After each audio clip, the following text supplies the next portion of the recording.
Welcome on the video on the Inside Spurs channel. Happy Friday, late afternoon, early evening. You know the rules, depending on when it is that I actually upload this. I hope the day has treated you well. You've looked after yourself. You got yourself some of that glorious sun, and you look forward to a good weekend. Obviously, the weekend is here.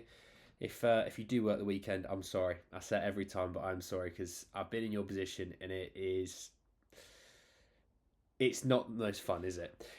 What we are talking about in this video is obviously the game tomorrow, 3 p.m. UK time, obviously. That's not because I know a few of you watch from the US and Australia.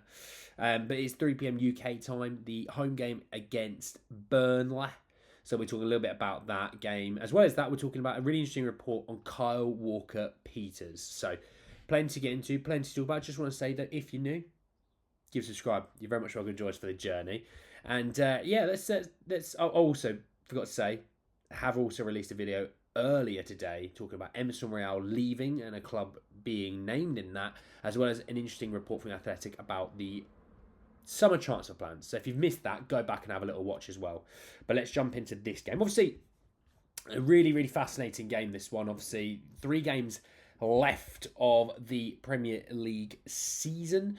This is obviously, technically our second to last game of the season. I'm just bringing up our fixture list to talk about because I actually need it anyway. So obviously we play this game tomorrow at 3 p.m. We then play on Tuesday, 8 p.m. And then we finish off on Sunday the 19th, 4 p.m. kickoff. The last 3 games of the season. So Burnley at home, Man City at home, Sheffield United away. Win Burnley, win Sheffield United. We're cruising for the rest of this. We're cruising really into Europa League football for next year. I think we can all kind of expect that we're going to be in the Europa League next year. We're 7 points behind Aston Villa. We need to win all 3 games.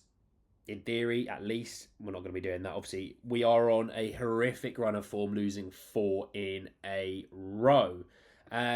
So it's going to be a really interesting game tomorrow because I think it's a game that, I think had we talked about this game a few months ago, we'd be sitting there going, come on, we're going to go in there, we're going to do our business, we're going to, we're going to run away with it in theory. But, now coming towards the end of the season where Burnley at the moment are sitting in 19th, they are 5 points off relegation. So they actually have to win tomorrow, sorry. They have to win because they've only got 2 games left.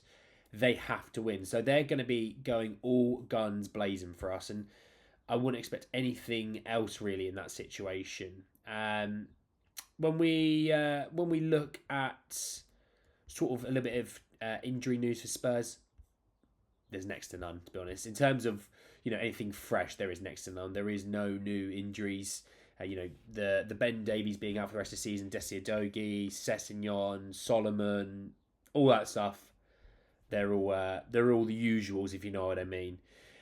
Looking at Burnley, looking at their injury news, I don't think anything's really changed for them as well in the last sort of few weeks. When I was looking at their last game out, which was the 4-1 loss at home to Newcastle, they started with Muric in goal, Assignon, O'Shea, Esteve and Vitinho at the back with Cullen and Berg in the midfield, Odebear, Brownhill, Larson and Foster up front. Looking on the bench, David Fofana's on the bench, Johan Gudmundsson, Charlie Taylor, Jay Rodriguez, James Trafford on the bench. Obviously, the summer signing they made. Look, they're a team that's going to be up for it. A team that are going to be they are going to want to be firing on all cylinders because if they don't come out the traps and they don't come out and go for the win, I mean, they've only won 5 games this season. That means they win in every 7. They win 1. Good Lord.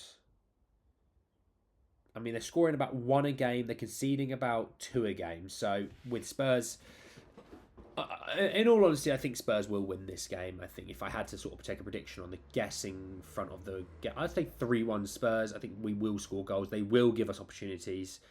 And I think it'd be nice to get the win here, regardless of what goes on with Newcastle, Chelsea and Man United, I guess. I mean, Chelsea are above Man United now, if you didn't know, in their 7th and Man United 8th.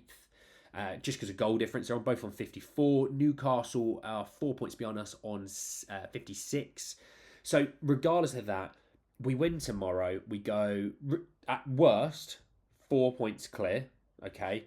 Because obviously it could be better. If Newcastle to get a point tomorrow, obviously we end up going a bit further ahead. But we go in tomorrow, 4 points ahead of the next two games. Even if you lose to Man City, you still got 1 point clear at the end of the season away to a relegated Sheffield United. So I think 5th should be nailed on, basically. If not, 6th will definitely be nailed on. Even if everything goes absolutely pear-shaped up, we will be getting Europa League football next year.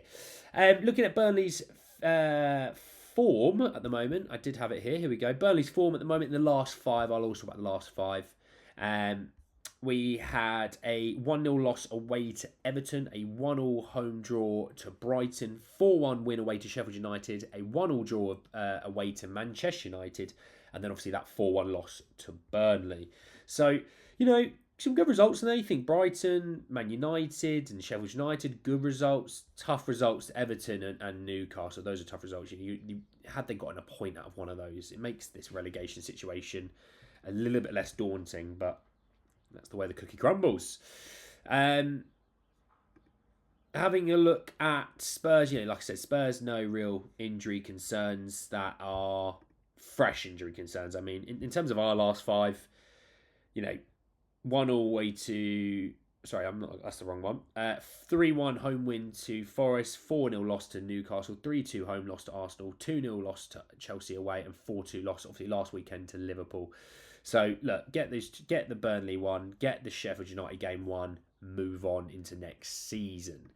So, really, really fascinated with this game. Like I said, 3-1. If I had to predict the team to start, I would say Vic in goal. I think Skip might play left back, which is, not for any point of this season do I ever foresee Oliver Skip being my left back. But hey, we are in this situation that we're in. I mean, we are technically down 3 left backs and Perisic left. What more can Ange do in that regard, I guess? Losing 3 left backs and moving one on. I think your centre-backs will be Mickey and Kuti because Dragusin seems that he can't get a minute at the moment. Porro will be your right-back. I think into your midfield, I think you'll have... I think Basuma will start. I hope Gio starts. I really hope Giovanni Lo Celso starts, and Bentancur. I hope Gio and Bentancur start. Yeah. I think obviously up front, I think it should be Sonny, Richie, and I think Johnson. I think Johnson. That's my team. I think I'm not really interested in seeing Kulusevski. Yeah, just not really interested in it, to be honest. But yeah, so that is the roundup of the game. Obviously, you let me know what you're thinking of the game wise, because I know I'm fairly good at predicting the sort of scoreline. But obviously, I am human. I'm allowed to make a mistake or two, or in my case, multiple and several, and I'm allowed to make all the mistakes in the world. But let's talk about Kyle Walker-Peters. Came out as crook in TalkSport. I know it's TalkSport. Just sit with me for a minute and hold on to me for a second. So it said that Tottenham are considering a move for Southampton right-back Kyle Walker-Peters during the summer transfer window, just 4 years after selling him. The versatile Walker-Peters fits the profile of the type of attack-minded fullback Spurs boss Ange Postecoglou wants to recruit as cover for Porro and Dogi. Now, this ties in really nicely with my first video today, and why that is because we are looking at a right-back. It looks like we're going to be moving off Emerson and getting a right-back. Now, if Kyle Walker-Peters is the guy that you want, you're actually probably supporting Southampton not to go up in the playoffs. They play West Brom or Norwich? I don't know. I can't really remember. But you're hoping they don't go up in the playoffs, because if they do go up, Southampton have less of a reason to sell, and therefore we'd end up having to spend about 30 million, which is a release, is buyback clause. If they are to stay in the Championship, they have more of a reason to sell, they have more of a need to sell, you'll end up getting him a lot cheaper. Now, do I think he is good enough? This is a very interesting situation with Spurs. They technically do need homegrown. We do. you know, regardless of what you think of, you know, Donleys and Lancashires and all those guys in the academy coming up, on the face of things right this second, Spurs do need a homegrown player. And people talk about selling Skip. Okay, cool. Well, then you really need homegrown players and you need academy trained players. Now, ironically, WalkerPeters has been gone for 4 years, nearly half a decade now. And he is homegrown and he is academy trained. If the situation was to spend 30 million, no. I think we can do better and upgrade better. If it was 15 million, I don't hate it, the versatility of playing left back and right back, but I think we should aim for higher, personally.